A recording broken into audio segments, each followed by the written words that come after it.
Assalamualaikum warahmatullahi wabarakatuh. Waalaikumsalam warahmatullahi wabarakatuh. Baik, bismillahirrahmanirrahim. Rabbi sholli shodri wa yassir li amri wa hlutam min lisani yafqahu qawli. Selamat pagi anak-anak. Sehat selalu. Dalam pelajaran kali ini Pak Rahmat akan kita belajar bersama tentang bab 5, yaitu meneladani Rasulullah SAW dan para sahabatnya. Berapa sahabatnya? Ada 4. Siapa sahabat tersebut? Sahabat Abu Bakar As-Siddiq, Umar bin Khattab, Utsman bin Affan, dan Ali bin Abi Thalib. Pasti sudah hafal anak-anak. Karena sudah sering mendengar cerita-cerita tentang para sahabat dan khususnya Nabi Muhammad SAW. Pada pertemuan minggu kemarin, Pak Rahmat memberikan tugas yaitu tentang kejujuran Nabi Muhammad SAW dan sifat-sifatnya. Nah, nanti Pak Rahmat akan tampilkan secara singkat sifat-sifatnya yang dimiliki Nabi. Banyak sifat-sifat yang dimiliki Nabi. Banyak banget. Nabi itu suka, pertama sayang sama keluarga. Saking sayangnya Nabi itu, pada zaman Nabi Muhammad SAW dulu, bangsa Arab itu, kalau punya anak perempuan tuh gak diraukan, gak senang punya anak perempuan. Ayo, ini khusus bagi anak perempuan. Jadi kalau punya anak perempuan itu, bangsa Arab saat itu tuh sangat kecewa. Bahkan ada yang membuangnya, membunuhnya. Nauzubillah min zalik. Tapi apa yang dilakukan Nabi? Ketika Nabi punya anak yang bernama Fatimah, sama Nabi, anak tersebut digendong sama Nabi di pundaknya Nabi, dia mau terikat buah. Wah, setiap harinya sampai bangsa Arab, wah, kok segitu senangnya dengan anak perempuan. Bahkan ketika Nabi mempunyai cucu Hasan Husain, cucunya Nabi ciumi, dan para sahabat tanya, wahai Nabiku, aku tuh punya anak 10, tapi tidak pernah aku cium satu pun. Kata Nabi, orang yang tidak pernah memberikan kasih sayang, jangan pernah mengharapkan kasih sayang. Begitulah Nabi, sukanya sayangnya sama keluarga. Bahkan ketika kita pernah mendengar, ketika Nabi sholat, ketika pas sujud, tahu cucunya datang dua, Hasan Husain, duduk, datang, kemudian tiba-tiba nyemplok di punggungnya Nabi sini ketika Nabi sedang sujud. Sahabat tanya dalam ketika sujudnya, kok Nabi sujud lama banget, nggak berdiri-berdiri. Nah, ada salah satu sahabat yang nengok. Ternyata di punggungnya Nabi ini ada Hasan Husain lagi menaikinya. Ayo, siapa yang ketika sholat, ketika sujud, masih tengok-tengok, ayo.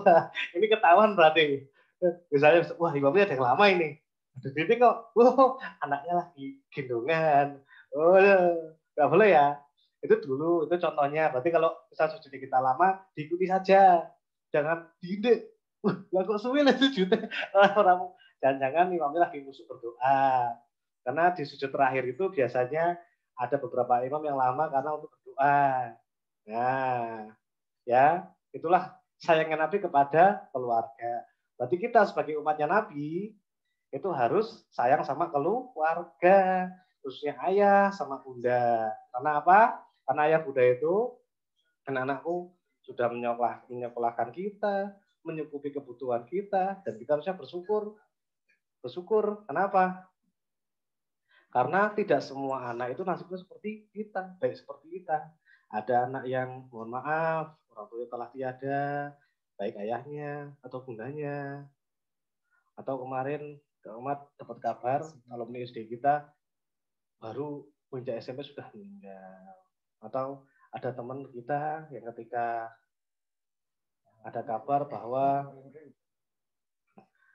orang tuanya tidak ada, kakeknya tidak ada. Maka kita harus bersyukur, khususnya kepada orang tua kita. Dan di Mutobaah itu ada untuk buatkan minum sama orang tua. Silakan buatkan yang baik. Jangan terlalu manis juga jangan terlalu pahit. Ya aku bikinin kopi. Wah, kopinya 2 sendok, gulanya 1 sendok. Wah ya pahit. Kamu tanya dulu sama ayah. Ya, ayah suka kopinya gimana? Wah, ayah tuh sukanya kopi yang manis banget, Le. Berapa sendok ya? 2. Membuatkan 2 sendok. Eh, Jangan kamu, buatkan kopi. Waduh, tidak menjawab, tidak mencerminkan umatnya Nabi ya. Baik. Sekarang kita masuk ke pembelajaran. Yuk, silahkan dilihat PowerPoint yang sudah teman siapkan. Kita tunggu, menunggu, dan menunggu. Krik, krik, krik, krik, krik, krik. Oh, enggak. Sabar ya. Nah, alhamdulillah sudah. Sudah? Lihat. Pembelajaran 5, keteladanan Rasulullah Shallallahu Alaihi Wasallam dan sahabatnya. Tadi sahabatnya berapa? Ada 4. Kenapa kok yang cuma 4 yang disebutkan? Nanti kenapa 4? Karena 4 ini nanti akan menggantikan setelah Nabi Muhammad SAW wafat. Jadi setelah Nabi Agung Muhammad SAW wafat, akan digantikan oleh 4 sahabat ini. Nah, siapa saja? Yuk, kita lanjut. Berikutnya, yaitu tentang tujuan pembelajaran. Intinya ada 1 sampai 6. Banyak Pak. Wes intinya baik. Intinya kita tuh meyakini kebenaran kisah Nabi dan para sahabat serta memahami dan dapat menceritakan kepada siapapun. Adik kita, kakak kita, saudara kita. Nah, jangan-jangan ada teman kita yang namanya Umar. Wih, Mar, kamu tahu nggak namamu itu ternyata dulu pernah ada di namanya teman sahabatnya Nabi. Siapa? Umar bin Khattab. Oh, atau namanya Ali. Teman kita atau Pak D kita nama Ali. Pak D. Tahu nggak? Pak D Ali itu ternyata dulu sahabatnya Nabi itu punya sahabat yang namanya itu Pak D. Ali bin Abi Thalib. Wah, berarti kan keren namanya bisa sama. Baik, selanjutnya. Singkat, padat, jelas. Nah ini adalah kepemimpinan dari 4 sahabat Nabi. Nah, pertama, Nabi itu ketika memimpin atau sebelum diangkat menjadi Nabi, Nabi itu punya gelar yang namanya Al-Amin. Apa itu Al-Amin? Sebelum diangkat jadi Nabi aja udah punya gelar Al-Amin. Bayangin. Apa itu Al-Amin? Orang yang dapat dipercaya. Dan Nabi Muhammad SAW itu punya julukan atau sebutan. Salah satunya Al-Amin dan salah satunya lagi dilihat Khotamul Anbiya, yaitu sebagai penutup para nabi.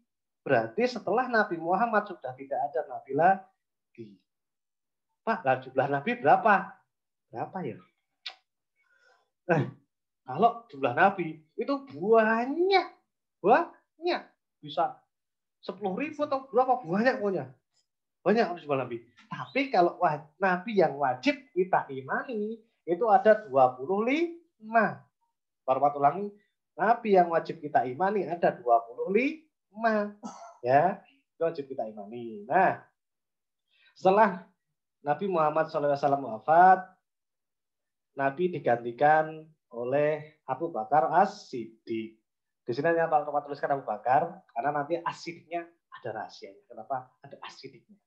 Nah, Abu Bakar ini memimpin hanya 2 tahun.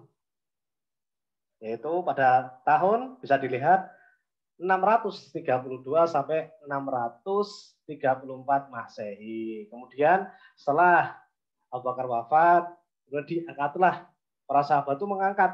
Jadi bukan pilih aku, enggak. Aku saja yang jadi pemimpin, enggak.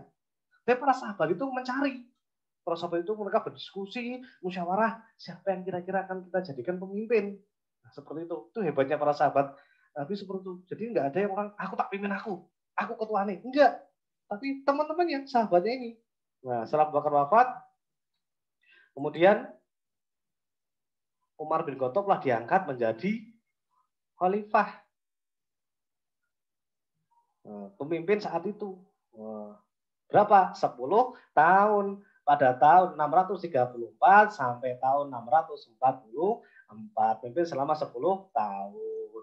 Nah, setelah Umar bin Khattab meninggal, para umat sudah pernah bercerita kenapa Umar bin Khattab itu meninggal.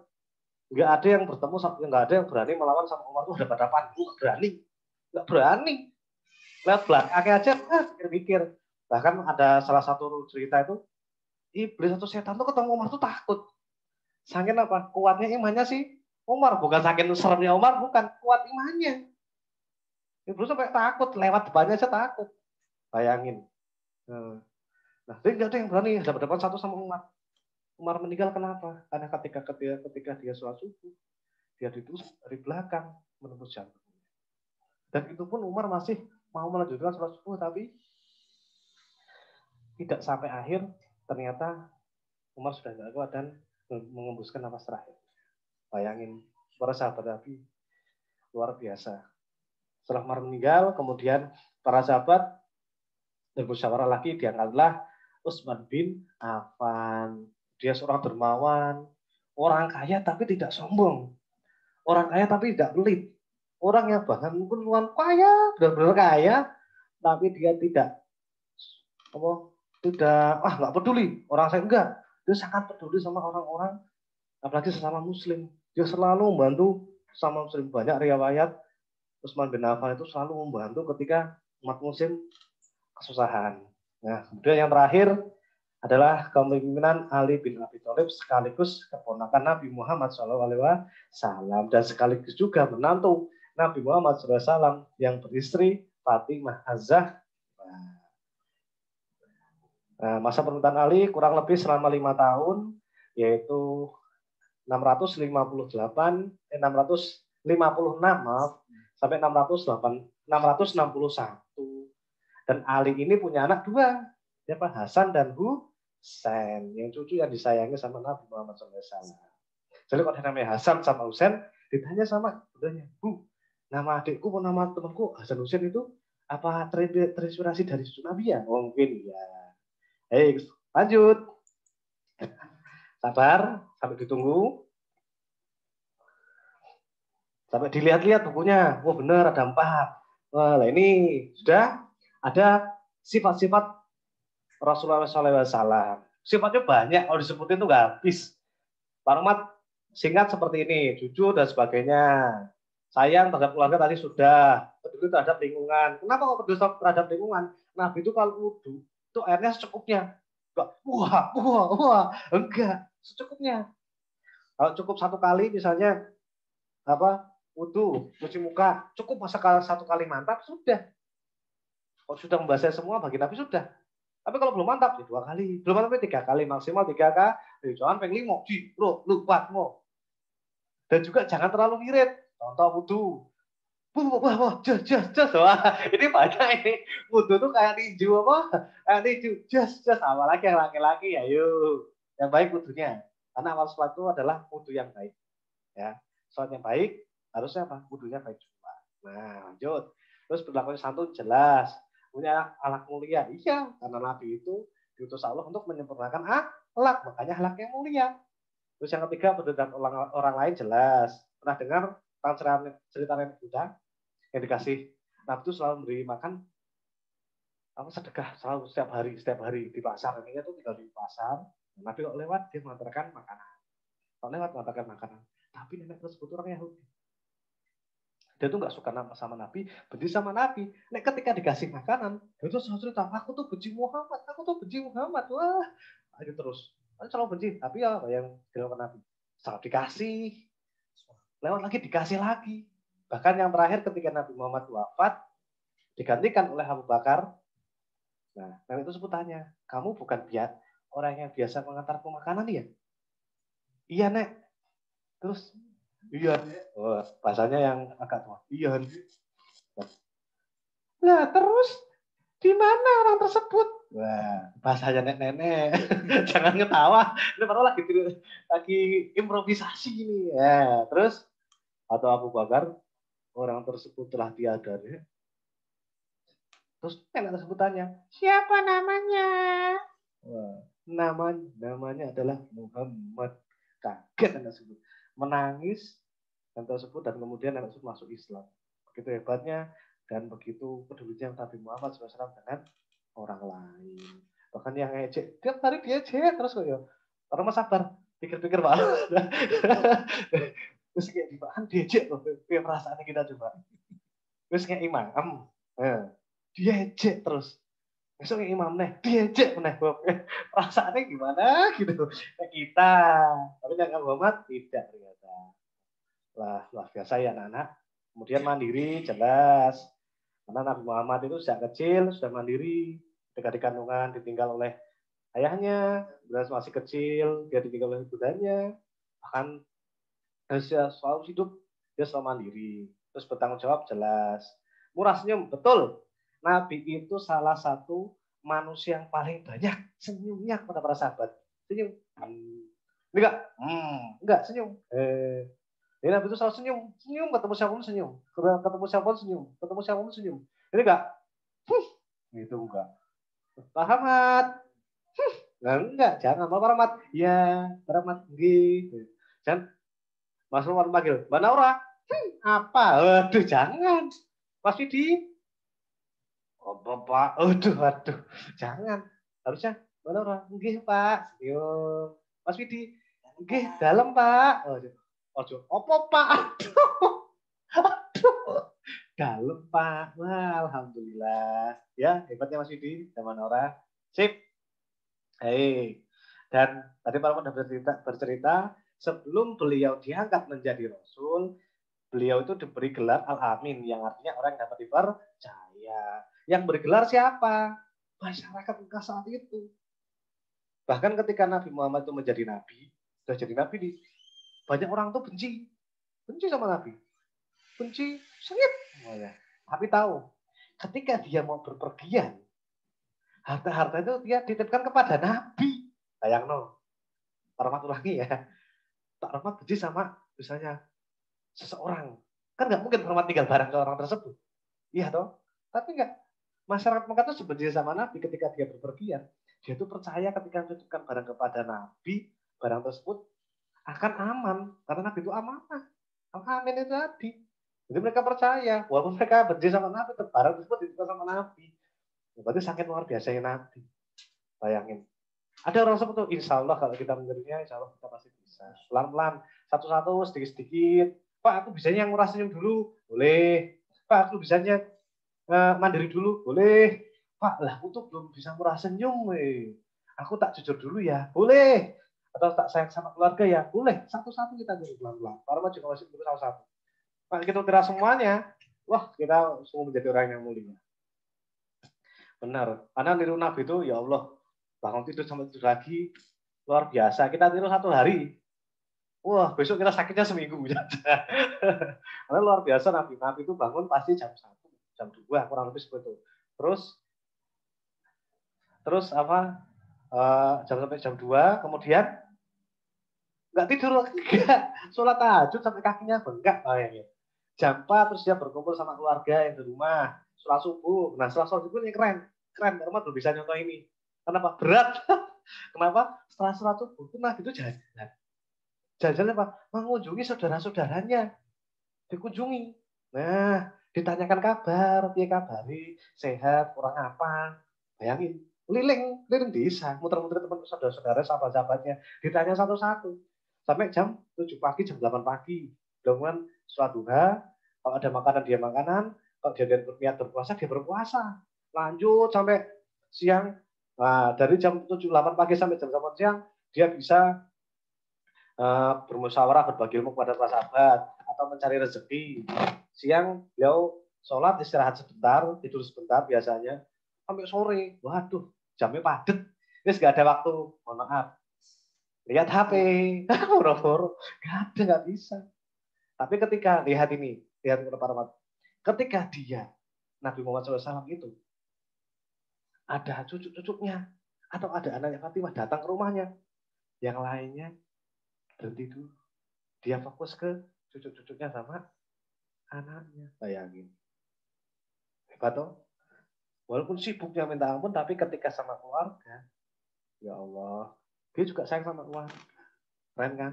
Bisa bagi waktunya itu loh. Para bisa masih belajar. Terus masih belajar. Kenapa? Kita manusia terus belajar terus. Baik, lanjut. Kita kemudian setelah Nabi Muhammad SAW wafat, maka kepimpinan Islam saat itu dipimpin oleh Abu Bakar As-Siddiq yang hanya memimpin selama 2 tahun. Apa sih prestasinya? Terus sebelum prestasinya belum. Kenapa kok ada gelar As-Siddiqnya? Nah, ini dari para tulis. Jadi gelar As-Siddiq itu diberikan karena Abu Bakar itu selalu membenarkan perkataan Nabi. Nah, ketika peristiwa Isra dan Mi'raj, bayangin, Kita jadi sahabat-sahabatnya Abu Bakar atau Nabi. Tiba-tiba Nabi berkata seperti ini. Wahai sahabatku, aku tadi malam terbang. Bayangin ya, terbang. Naik apa? Naik buruk. Dari Masjidil Haram menuju Masjidil Aqsa. Terus naik ke langit yang ketujuh. Allah bertemu Allah, mengambil perintah sholat. Kembali lagi, turun ke Masjidil Aqsa. Terus kembali ke Masjidil Haram dalam satu malam. Jaraknya dari Masjidil Haram Masjidil Aqsa aja. Terus 1 bulan lebih. Bayangin. Terus 1 malam, sini naik, turun lagi di sini. Nggak mungkin bisa pakai ini enggak. Dan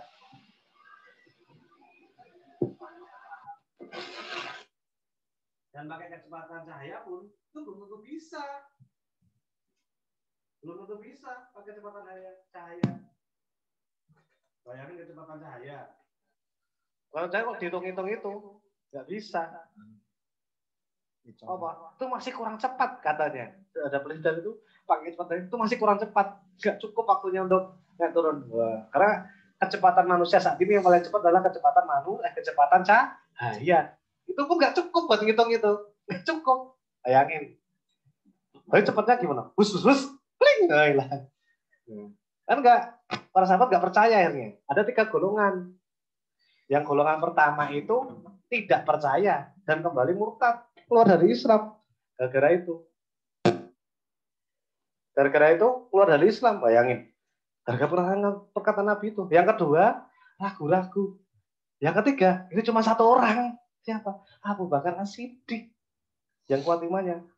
Nah, para sahabat akhirnya bermusyawarah, yuk bilang kepada Abu Bakar, yuk suruh bujuk Nabi supaya tidak berkata semalam itu dia Isra Mi'raj. Bertemu sama Abu Bakar, terus bilang, wahai sahabatku Abu Bakar, bilanglah kamu kepada Nabi Muhammad bahwa jangan bercerita lagi tentang Isra Mi'raj. Apa yang dikatakan Abu Bakar? Abu Bakar berkata, jika itu Nabi yang berkata, aku percaya. Jika Nabi yang berkata, aku percaya. Wah, kata Abu Bakar. Sahabat saya itu bingung akhirnya. Niatnya mau supaya Abu Bakar itu dibujuk supaya bilang Nabi, ternyata nggak mau. Makanya itu akhirnya Abu Bakar diberi gelar sama Nabi As-Siddiq, orang yang membenarkan. Keren kan? Nama As-Siddiq. Jadi bukan nama lengkapnya Abu Bakar As-Siddiq, bukan Abu Bakar, panjang namanya, nah disingkat Abu Bakar. Kemudian dapat gelar Nabi ya As-Siddiq. Jadi nggak semua orang tuh dapat gelar sama Nabi. Yang dapat itu Fatimah Az-Zahra, dapat. Terus salah satunya, terus satu lagi Abu Bakar As-Siddiq, dan ada berapa satu lagi lupa namanya. Nah, terus selama menjadi khalifah, nah ini yang biasa dipertanyakan ketika ujian. Apa aja prestasinya? Ada 3 yang paling besar. Yang pertama, menumpas kelompok-kelompok yang memerangi Islam. Karena ketika Nabi wafat itu, dia masuk Islam. Itu karena Nabi wafat, dia nggak percaya. Mosok Nabi kok mau meninggal? Mosok Nabi kok wafat? Nggak percaya. Murtad dia keluar dari Islam. Pikirnya dia, Nabi itu kan hidup selamanya. Padahal Nabi itu juga manusia biasa. Seperti kita. Hanya memang akhlaknya sangat mulia. Bedanya di situ. Kalau sama-sama manusia sama. Butuh makan? Butuh. Nah, ketika sholat berdiri. Kalau kita terlalu lama berdiri, coba deh. Terlalu lama berdiri. 2 jam harus berdiri. Kira-kira kakinya bengkak nggak? Bengkak, sama. Sama kayak manusia. Mereka keluar. Wah, ketika keluar, bukannya dia misalnya damai-damai enggak, menentang Islam. Nah, itu salah satu prestasinya adalah menumpas kelompok-kelompok yang memerangi Islam. Yang kedua, dimulainya kodifikasi Al-Quran. Kodifikasi itu apa toh, Pak? Kodifikasi itu buat Al-Quran jadi buku. Karena dulu ketika nulis Al-Quran di mana? Nulis Al-Quran itu di pelepah kurma, di tulang binatang, di kulit binatang, di batu. Jadi dikumpulkan semua itu satu gudang itu penuh. Jadi kalau kita mau katamat Al-Quran, kita harus baca 1 gudang. Enggak bawanya buku, enggak, 1 gudang.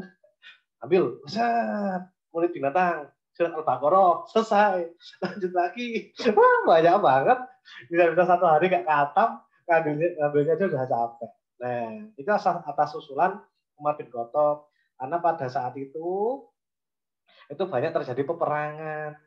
Dan banyak penghafal muslim yang hafal-hafal Quran itu mati di medan perang. Mereka mati syahid. Kenapa kok mati syahid? Karena mereka tuh ingin bermimpi. Ya Allah, buat aku tuh perang, udah mati syahid. Bayangin. Lalu Pak geleng-geleng, kok iso ya? Kenapa? Kok pengen sampai seperti itu? Karena kalau mati syahid itu ternyata memang sama Allah tuh langsung masuk surga. Bayangin. Enak banget ya. Enak, mau berat. Siapa yang nggak takut ditembak? Takut. Siapa yang nggak takut di pedang? Takut. Orang aja. Kira-kira Pak Romo tembak? Lari, jelas. Angkat tangan beneran.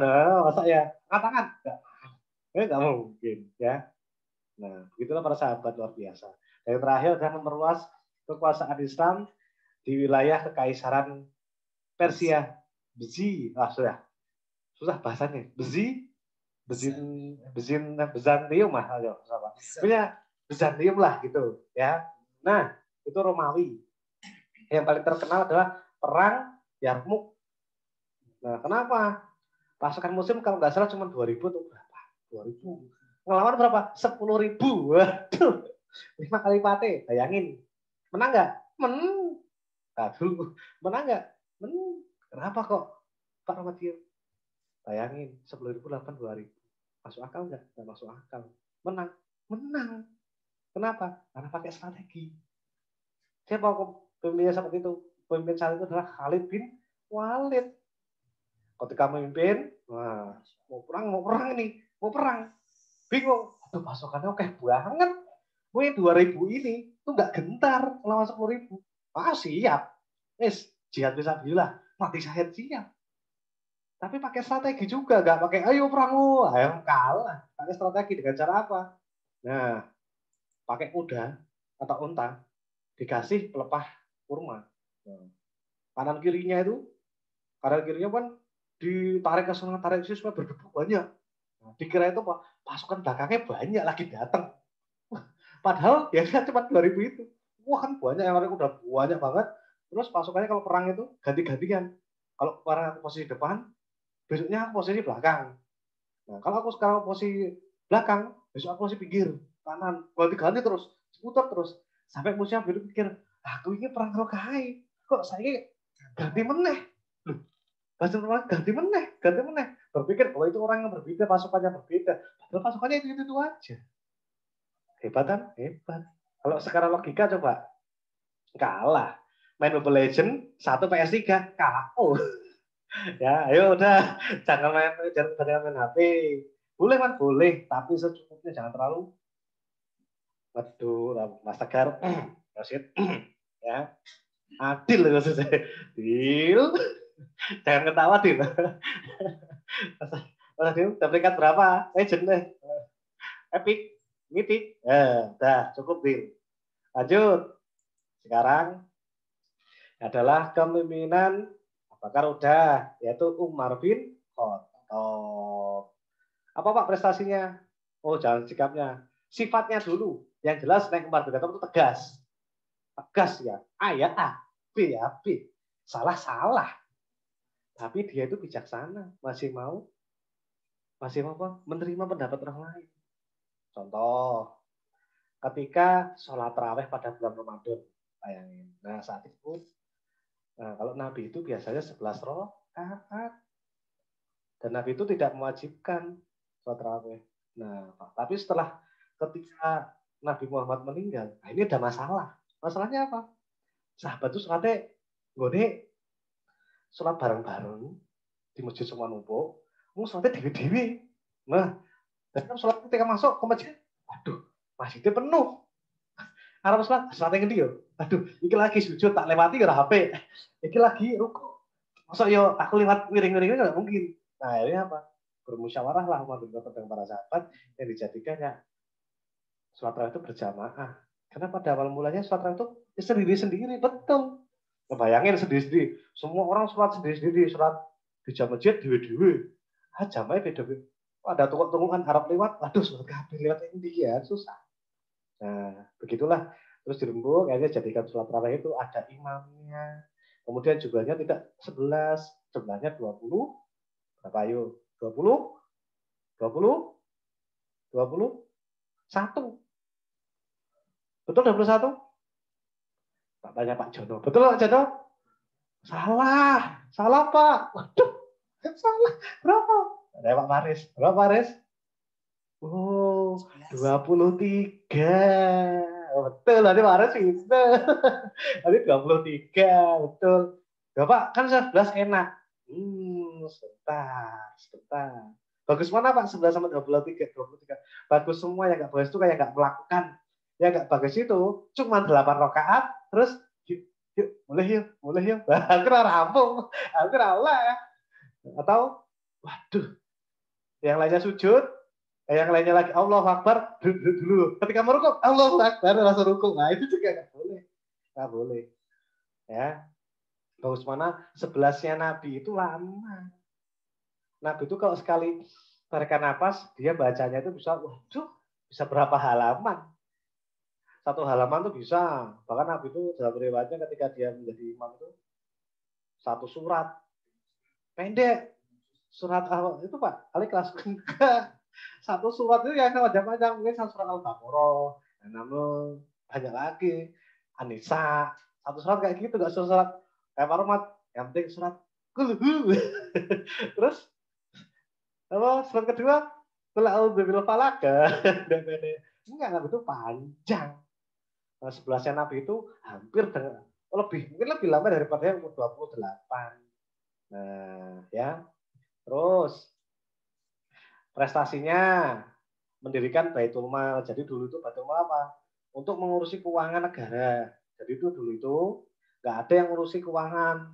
Ya mau dihitung adil gitu, dihitung adil. Nah, mau lama-kelamaan besar ini pengikutnya. Islam jadi banyak. Nah, dibuatlah sama Umar bin Khattab itu Baitul Mal untuk mengurusi keuangan negara. Jadi sing kerja ki ono upahe, sing kerja ki ono bayare. Ya benar kerja karena lillahi ta'ala, tapi dia cukup menghidupi istri, anaknya, ayah ibunya, saudaranya. Nah, walaupun tidak seberapa, tapi sudah bagus ya. Itu Baitul Mal. Kemudian Umar bin Khattab juga mendirikan lembaga kajian-kajian Al-Quran, terus memperluas wilayah yang sudah dilakukan Umar bin Khattab. Jadi masalah Persia, membuat diperluas lagi banyak. Dan jasa Umar bin Khattab itu yang kita nikmati sampai hari ini, ya yang di gambar biru itu loh. Jasa Khalifah Umar bin Khattab yang sampai saat ini kita rasakan adalah penetapan kalender Hijriyah, yaitu 1 Muharram, itu zamannya Umar bin Khattab. Coba kalian kebayangin ketika puasa. Saya tanggal biru ya, puasa nih. Tanggal siji apa kan? Muharram nggak ada kalau misalnya nggak ada. Masa kamu ketika mau puasa mau lihat ke langit terus, dan langitnya mendung, lihat hilal. Aduh, wah besok puasa ya. Wah hilalnya bintangnya belum terlihat. Adalah mendung dan aduh, puasa rayo.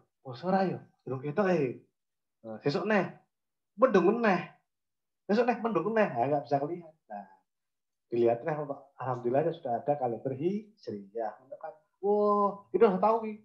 Januari sekarang, wah puasanya besok Agustus. Padahal kita belum masuk ke bulan Agustus tapi sudah tahu. Wah, atau kita beli kalender sekarang 2020. Kita beli kalender 2021, udah tahu kita puasanya kapan. Ya, tinggal dihitung. Nah, gitulah Umar bin Khattab. Pokoknya mau jadi yang kuat, tegas, itu Umar bin Khattab. Bahkan Pak Nur itu ketika ingat nggak ketika Pak Nur menceritakan tentang olahraga. Nah, olahraga disukai Umar bin Khattab gulat. Wah, gulat itu berat. Banding-bandingan, wah, awak dibanding rasanya banding-bandingan itu Umar bin Khattab kuat dan itu kuat. Dan tidak ada yang mengalahkannya kecuali Nabi Muhammad SAW. Keren dong. Nabi itu juga kuat, diam-diam. Cuma dia nggak terlalu terus kekuatannya, enggak. Nabi itu kuat biasa aja. Tapi ketika dilawan sama Umar, menang. Keren. Orang yang paling hebat. Lanjut sekarang setelah Umar bin Khattab, kita bertemu sama sahabat yang namanya Utsman bin Affan. Pak Rahmat pernah cerita. Dulu ketika musim kekeringan, Utsman itu bantu sahabat itu, salah satu kalau sini dituliskan Pak Romat, bukti kedermawan Utsman bin Affan yaitu pada masa pemerintahan Abu Bakar. Beliau pernah memberikan gandum yang diangkut 1.000 unta. Bayangin, 1.000 unta, Mbak hitung. 1.000 unta ngangkut gandum, banyak banget. Itu untuk satu masyarakat kota Mekah. Semuanya dibagi rata, enggak muslim toh, enggak, tapi semuanya dapat. Bayangin. Bahkan ketika keringan juga untuk lauke, dia dipotong 100 ekor unta. Nah, 100 ekor unta itu 40 juta. Nih, sekarang itu 40 juta kalau nggak salah. 1 ekor itu 40 juta. Buk peng 100. Berarti berapa? 4 miliar. Pak Rahmat tahu duit 4 miliar? Tahu nih. Ngitungnya tahu. Dilihat duit banyaknya. Mungkin kalau di bawah truk itu penuh. Oke. Kalau duit itu penuh. Truknya. Bayangin. Duitnya segitu banyak. 7 turunan nggak habis. 7 turunan. Bahkan 10 turunan pun nggak habis. Bayangin. Sedekah kok 4 miliar. Waduh. Orang itu nggak sedikit. Kalau sahabat itu orang baca ceritanya, ya Allah kok gimana orang-orang seperti itu. Ya ada itu loh. Sedekah kok 4 miliar gila ya. Duit yang ngepek ada apa pohon terus berbuah bunganya uang atau daunnya uang. Itu dari petik. Petik kita sedekahkan kan enggak. Kita harus bekerja keras sebagainya baru menghasilkan uang. Dan Utsman itu orang yang paling dermawan, yang paling suka membantu para sahabat serta muslim. Enggak muslim pun dibantu sama umatnya. Bahkan ketika beli sumur, ada tuh beli sumur, ada 2 orang yang berjasa. Saat kekeringan mau beli sumur, nah dia beli siapa? Abu Bakar. Dibeli sampai hartanya 2 miliar, itu kan 2 miliar berapa? Cuman beli sumur kecil gak bagus sumurnya itu. Dia beli. Utsman tuh denger, wah Abu Bakar aja bisa, maksudnya aku iso. Salah satu sifat Utsman bin Affan yang paling diakui Nabi adalah sifat malunya. Malu kenapa Pak? Malu Pak. Malu tidak bisa melakukan hal baik daripada orang lain. Malu. Tidak ada temannya yang baik itu, dia malu. Masa aku yang iso, aku tuh iso. Bahkan lebih. Nah, itulah malunya si Utsman. Buat malu, wah aku salah. Enggak. Malunya itu malunya dia nggak bisa berbuat baik. Dia malu. Begitulah si Utsman bin Affan. Dan prestasinya sudah ada di kotak yang warna putih, ada 4. Salah satunya, salah 4-nya perlu baca semua. Silakan sambil dicatat ya, pelan-pelan ya. Nanti setelah ini Pak kasihkan soal, kuis. Dan juga nanti Pak kasih materinya setelah ini selesai.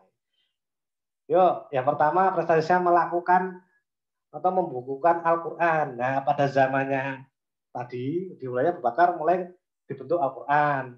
Umar bin Khattab melanjutkan. Ya, buat lembaga-lembaga supaya Al-Quran dikumpulkan, ternyata ada masalah. Nah, terjadi di masalah zamannya Utsman. Al-Qurannya udah jadi, jadi itu di beberapa tempat Al-Qurannya berbeda. Bunyinya beda, ada lafaz-lafaz yang keliru. Ada yang berbeda, satu dan lainnya berbeda. Wah, ini jadi masalah. Padahal Allah sendiri berkata, Allah itu akan menjaga Al-Quran. Gitu, sampai nanti akhir zaman. Karena Allah itu percaya, mesti ini ada yang salah, ada yang sengaja, entah itu karena kelupaan manusia atau karena ada yang sengaja Al-Quran itu disalahkan. Ayo dikumpulkan para sahabat yang Al-Quran dikumpulkan kabeh.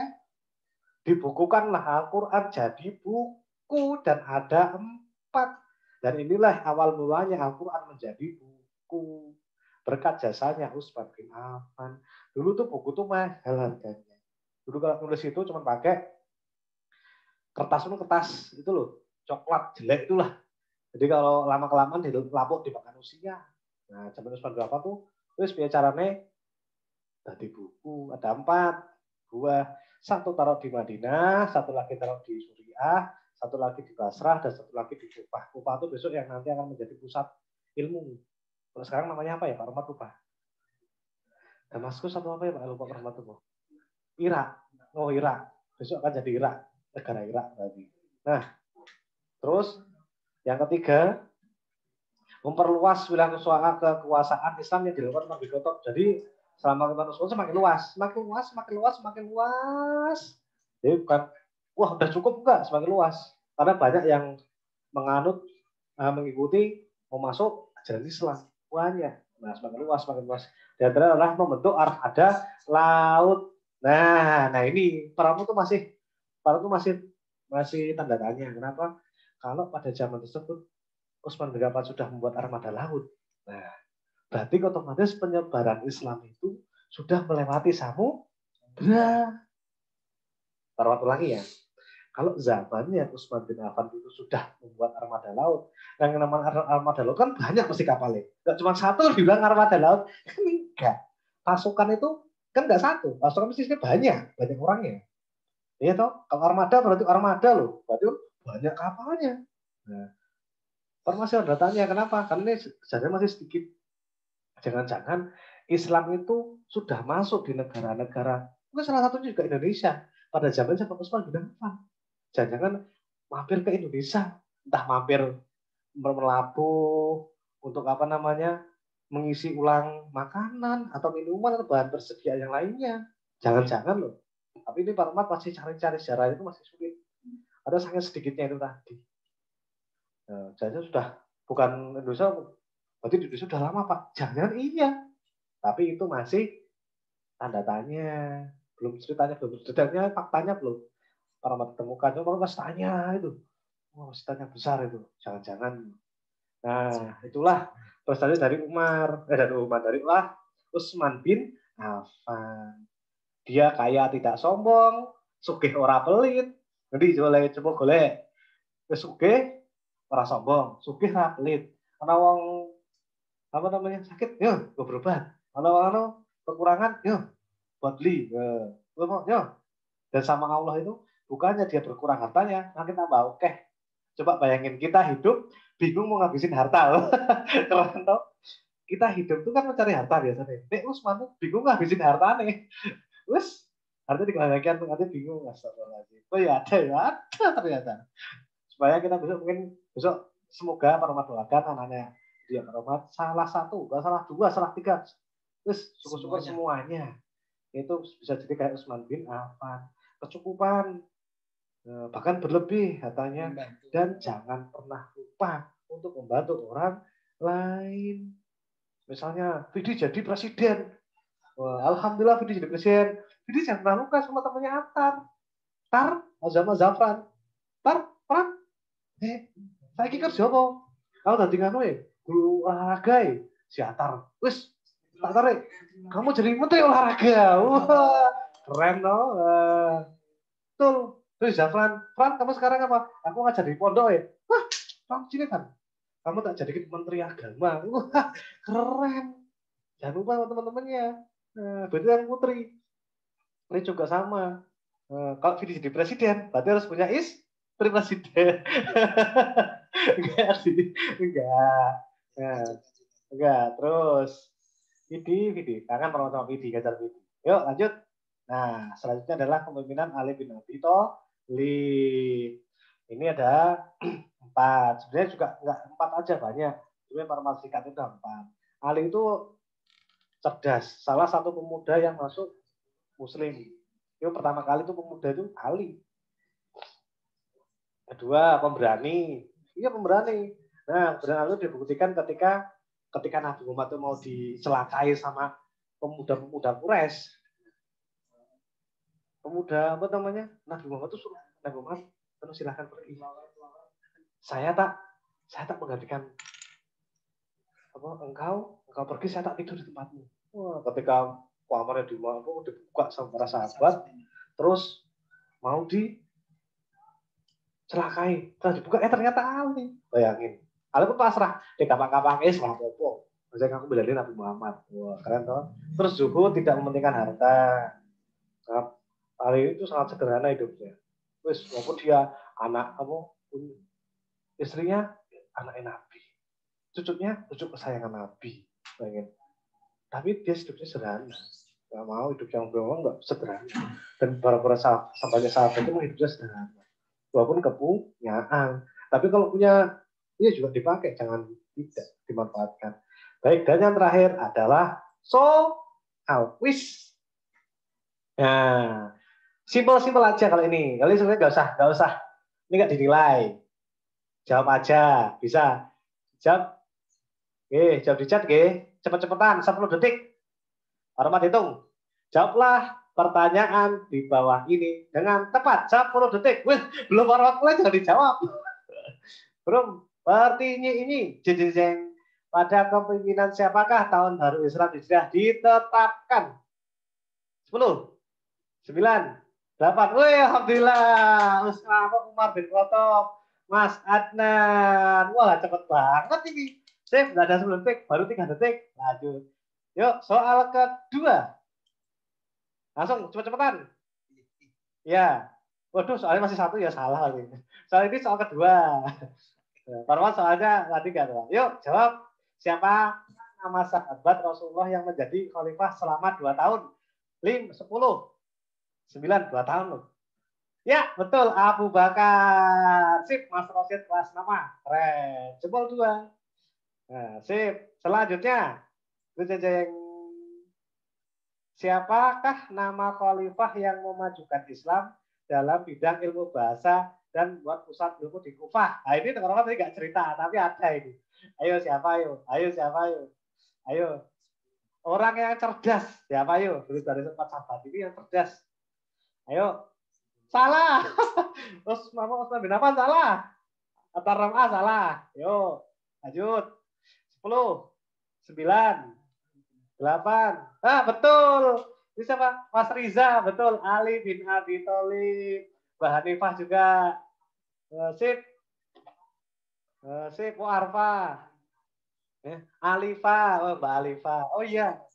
Mbak Alifa dan Mas Riza. Sip. Jempol 3. 3-nya susah. 2 aja. 2. Yuk. Mbak Alifa salah ya, Mbak? Mbak Alifa. Terakhir. Yuk. Oh, sudah. Berarti ini selamat yang sudah menjawab benar semua. Bagi yang belum harus belajar lagi ya. Dan terakhir ini kuis terakhir nanti buat PR di rumah. Nah, kuisnya seperti ini. Buka. Nah, itu PR di rumah nanti. Khalifah puzzle. Nah, nanti ada 1 sampai 5 mendatar, 1 sampai 5 menurun. Silakan nanti diisi. Nah, Pak dinilai. Gak usah ini buat senang-senang aja. Silakan diisi aja. Gak usah difoto, gak usah diisi buat sendiri. Tapi nanti ada catatannya. Besok Pak Rahmat kasihkan. Nah, ketika besok masuk, nanti diisi ya. Pas hari Kamis ya. Oh, kalau Kamis hari Selasa aja, biar nggak terlalu banyak. Nanti Pak tempelkan di foto Pak. Klik. Nah, itu nanti buat tugas Pak Rahmat. Ya, buat nilai tugas Pak Rahmat. Diisi dulu di rumah. Besok pas hari Selasa udah tahu jadinya hasilnya ya. Baik. Dah, sekian dari Pak Rahmat. Jangan diteruskan. Ya. Baik. Begitu anak-anak pembelajaran Pak Rahmat hari ini karena udah hampir jam 10, nanti tidak terlalu lama. Oh, jam 11, mohon maaf. Jam 11, tidak terlalu lama. Selamat belajar di rumah. Jangan lupa berdoa. Jangan lupa juga sayang sama orang tua. Karena kamu bakal bertanggung jawab. Siarnya bertanggung jawab, tapi khususnya sebenarnya kepada orang tua kita. Ya, sama orang tua kita. Sayangilah. Pas momen pandemi itu cocok, kenapa? Kita bertemu orang tua kita hampir 24 jam, apalagi kalau Sabtu hari Minggu. Sabtu dan Minggu kita ketemu terus. Kali-kali biasanya kita yang dimanjakan, kita memanjakan orang tua. Bu, capek? Dipijiti. Ya, kakinya capek ya? Yang mana ya? Yang kanan apa yang kiri ya? Dipijiti. Tapi jangan-jangan terakhir, ya tak pijiti ya. Nanti aku minta jajan. Aduh, jangan. Ikhlas, yang ikhlas. Ya, yang ikhlas. Kan ada yang hormat, Mas, kamu ini ya, tak wangi ini, aku tukang kayak ini, waduh, sama aja berarti. Yang ikhlas, belajar ikhlas, bantu orang tua itu harus ikhlas. Baik, dari Pak Rahmat sekian, ada tutur kata yang kurang berkenan dari Pak Rahmat minta maaf. Nanti kalau ada pertanyaan, nanti di WA Pak Rahmat aja boleh. Nanti materi share aja. Ya, nanti materi akan Pak Rahmat share, tenang aja. Sama yang tadi, yang apa namanya, yang kuisnya yang teka-tekinya. Oh, teka-tekinya nanti Pak Rahmat share ya. Nah, nanti silakan dikerjakan. Nanti pas hari Selasa Pak Rahmat bagikan, silakan diisi langsung. Nah, isi langsung harus hafal. Cepat ya. Dan terhormat sekian. Pak Rahmat tutup. Billahi taufiq wal hidayah. Wassalamualaikum warahmatullahi wabarakatuh.